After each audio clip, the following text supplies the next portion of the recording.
घर में लाभार्थी है, क्योंकि हमने कई स्कीमें से लागू किए। 25 लाख की बीमा योजना है सबके लिए, ना अमीर गरीब सबके लिए। हमने अगर लागू की 100 यूनिट बिजली फ्री करी है, 2000 यूनिट फ्री की किसानों के लिए, वो सबके लिए। इस प्रकार से जो फैसले किए हैं उसके कारण आज लाभार्थी पूरा प्रदेश है। सोशल सिक्योरिटी में शानदार हम काम कर रहे हैं।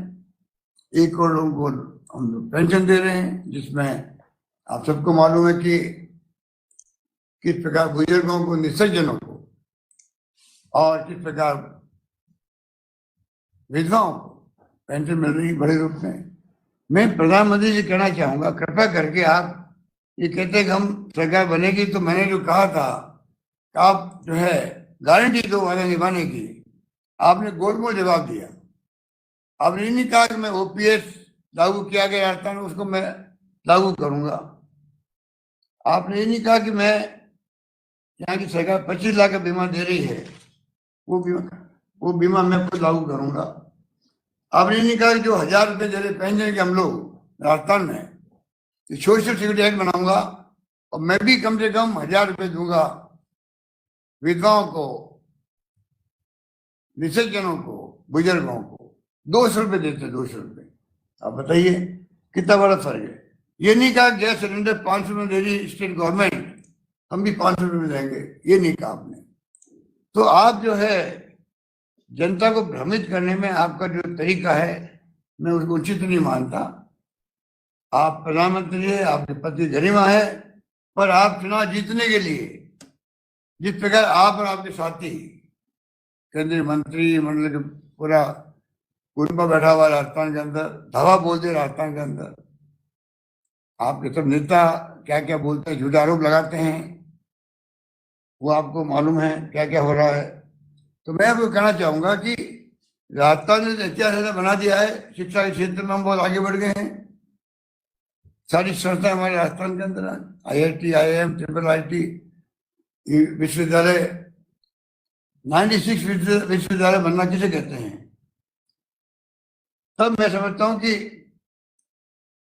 आज शिक्षा में, स्वास्थ्य में, सोशल सिक्योरिटी के अंदर, बिजली के उत्पादन में, पानी योजनाओं में इस कदर हमने काम किए कि आज राजस्थान की चर्चा पूरे देश के अंदर होने लग गई। इसलिए मैं आपसे अपील करूंगा कि आप कम से कम हमारी योजनाओं को अध्ययन करवाएं केंद्र के अंदर,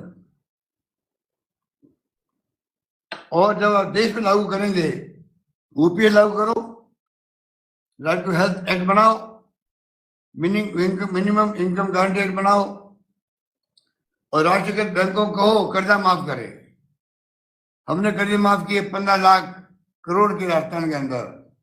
हम राष्ट्रीयकृत बैंकों से मांग कर रहे हैं, पत्र लिखा मैंने प्रधानमंत्री जी को कि आप उनसे 1 टाइम सेटलमेंट करवाओ। मेरे बड़े बड़े उद्योगपति होते हुए थे, किसानों को हिस्सा देंगे, स्टेट गवर्नमेंट देगी, और किसानों का 0 हो जाएगा, ऋण माफ हो जाएगा, राष्ट्रीयकृत बैंकों का भी। उसमें हम आगे नहीं आ रहे हो।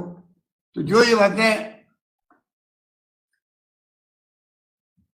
15,000 करोड़ का मैंने कहा अभी आपको, 22 लाख किसान है उसके, 22 लाख किसान है। इस प्रकार से जो फैसले हमने किए हैं, आप उस पर कुछ बोलो। जो हमने लिखे पे 4 साल से लगातार लिख रहे हैं आपको, आपने गोलमाल कह दिया कि वेलफेयर स्कीमों को हम लागू रखेंगे। आपकी डेफिनेशन कौन सी है, क्या परिभाषा है वेलफेयर स्कीम की, किसको मालूम है। मैंने कल ट्वीट किया था, क्या क्या काम बंद कर दिए, रिफाइनरी लगा करके, मेट्रो लगा करके, बद्रीनाथ केदारनाथ में लोग मर गए थे बेचारे, मैं नौकरी देने का फैसला किया, बच्चों को उनके अनाथ हो गए, आपकी गवर्नमेंट बंद कर दिया, उनको निकाल दिया नौकरी लगे हुए को। उस सरकार आपकी है, कौन विश्वास कर सकता है आपके ऊपर? आप जो कह रहे हो वो लागू होगा? लागू करके बताओ पहले हमें केंद्र में, तब हम मानेंगे कि वास्तव में आपने किस रूप में कहा है बात को। इतने में कहना चाहूंगा कि हमारी देश की में एक से बढ़कर एक है, और उसी रूप में मैं समझता हूँ कि चाहे वो हमारी शकुंतला रावत जी बैठी हुई है, धार्मिक नगरी में आप लोग सब बैठे हुए हैं। आप बताइए, 1 लाख वरिष्ठ नागरिकों को तीर्थ यात्रा करने का हमने फैसला किया। 30,000 जा चुके अभी तक भी। मंदिरों में 100 करोड़ रुपए दे चुके हम लोग। मंदिरों के लिए अलग अलग हमने करीब 600 मंदिर चुने हैं जहां पर रोज काम के लिए 1 लाख रुपए दिए जा रहे हैं। पशुओं के लिए हमने जो विशेष योजना चलाई, लंपी रोग में गाय मर गई, 40,000 रुपए दिए हम लोगों ने प्रति गाय। आगे हम उनका बीमा कर रहे हैं कामधेनु योजना में 2 पशुओं का। कहने का मतलब ये है कि ये हिंदू समाज की बात करते हैं, जैसे हम हिंदू है ही नहीं, वो उचित नहीं कहा जा सकता। गाय माता की सेवा हम कर रहे हैं, विभाग हमने बनाया है गाय माता का। गाय माता के लिए पशुपालकों को 5 रुपये प्रति लीटर दूध का दे रहे हैं। उसके कारण से आज दूध उत्पादन में राजस्थान, जो पहले यूपी था, अब राजस्थान नंबर 1 बन गया देश के अंदर। इतने कितने उदाहरण हो गए हमारे पास में जो बता सकते हैं कि हमारी योजनाओं से कितना बड़ा लाभ मिला है। इसलिए मैं कहना चाहूंगा कि आप जो है कृपा करके कैंपेन करो। आप स्वागत है आपका, पर आप कम से कम झूठे आरोप लगाना बंद करो सरकार पर। हमारी गुड गवर्नेंस को घर घर में पहुंच चुकी है। घर घर में लोग समझ गए हैं कि हमारी गवर्नमेंट ने क्या काम किया 5 साल के अंदर। मुझे यकीन है कि जनता इस बात के झांसे में नहीं आएगी और इनकी असलियत को मालूम पड़ जाएगा। इसलिए मैं कहना चाहूंगा कि आप जो है हमारी योजनाओं को लागू करें केंद्र में, जो एक से बढ़ के एक है। मैंने कहा आपको ओपीएस को लेकर तो पूरे देश के अंदर आप देख रहे हैं किस प्रकार से परसों में दिल्ली के अंदर 20 राज्यों में लोग इकट्ठे हो गए थे। ये मानवीय दृष्टिकोण है, आपको ध्यान देना चाहिए। RGSS की हमारी स्कीम शानदार है, उड़ान योजना हमारी शानदार है, जो कंट्री में कहीं नहीं है।